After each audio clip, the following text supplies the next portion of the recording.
दोस्तों नमस्कार, मैं नारायण सिंह बिष्ट। दोस्तों, असम राइफल पूर्व सैनिक कल्याण संघ अखिल भारतीय का राष्ट्रीय सचिव होने के नाते अक्सर सोशल मीडिया में सक्रिय रहता हूं और इसके द्वारा लोगों को सूचना और जानकारी देता रहता हूं। दोस्तों, हाल में मैंने यूट्यूब पर एक वीडियो देखी जिसके थंबनेल पर लिखा था असम राइफल जवानों के लिए वीडियो, और उसके नीचे लिखा था नीड सुबेदार वीटी नायर सर नंबर। मैंने भी उस वीडियो को देखा जिसमें राजेश कुमार साहब ने अपनी पिछली वीडियो का जिक्र किया था। मैं राजेश साहब का दिल से धन्यवाद करना चाहता हूं कि आपने असम राइफल के जवानों की बात सोशल मीडिया के माध्यम से ऊपर तक पहुंचाने की कोशिश की, जो एक अच्छी बात है। मैं से ये चीज भी समझ सकता हूं कि एक फौजी के काम आता है, फौजी का दर्द समझ सकता है। ब्रिगेडियर साहब के इंटरव्यू में आपने जो सवाल पूछे थे उनसे, उनका जवाब तो आपको मिला, और वीडियो में लोगों के कमेंट्स भी आए। उनसे आपको पता चल गया होगा कि साहब की असम राइफल का जवान किस कगार में खड़ा है और किस प्रकार असम राइफल के सिस्टम से त्रस्त हो चुका है। सर, आपने कहा था कि आप एक पूर्व सैनिक होने के नाते एक जर्नलिस्ट भी हैं, काफी अच्छा लगा। और सैनिक का दर्द समझ सकता है, ये मैं भी समझता हूं, ये मुझे भी मालूम है।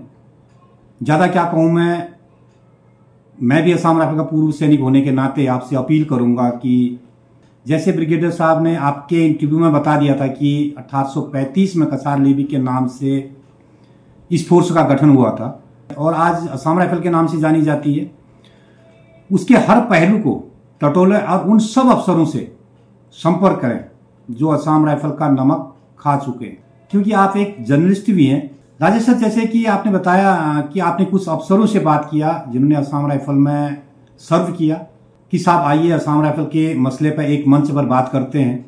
बहुत अच्छी सोच थी आपकी, मैं धन्यवाद करूंगा आपका इस विषय पे कि आपने ये बात उठाने की कोशिश करी। जवानों की आवाज वहां तक पहुंचाते हैं जहां तक पहुंचनी चाहिए, ये कहा था, तो उन्होंने मना कर। राजेश साहब, मैं आपको बता देना चाहता हूं कि कुछ चुनिंदा अफसरों के अलावा इस मामले पर कोई बात नहीं करेगा, क्योंकि इन्हें खुद पता नहीं होगा कि असम राइफल है क्या।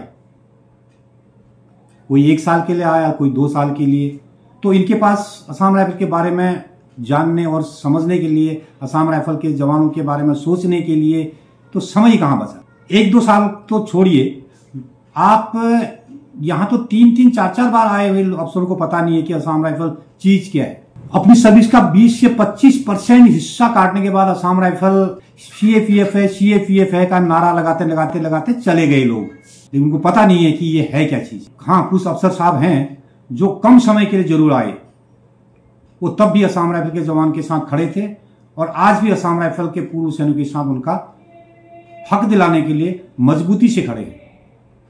चाहे वो चाइना बॉर्डर में खड़े रहे, चाहे श्रीलंका में, चाहे वो जम्मू कश्मीर में खड़े रहे, और आज भी वो खड़े हैं, चाहे वो जंतर मंतर में खड़ा होना पड़े, चाहे फिर रामलीला मैदान में।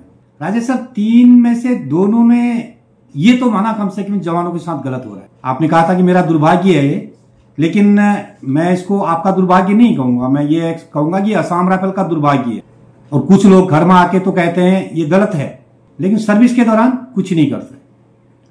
अच्छी बात है सर, उसने तो माना कि जवानों के साथ गलत हो रहा है, तो सर गलत हो रहा है तो गलत हो रहा है।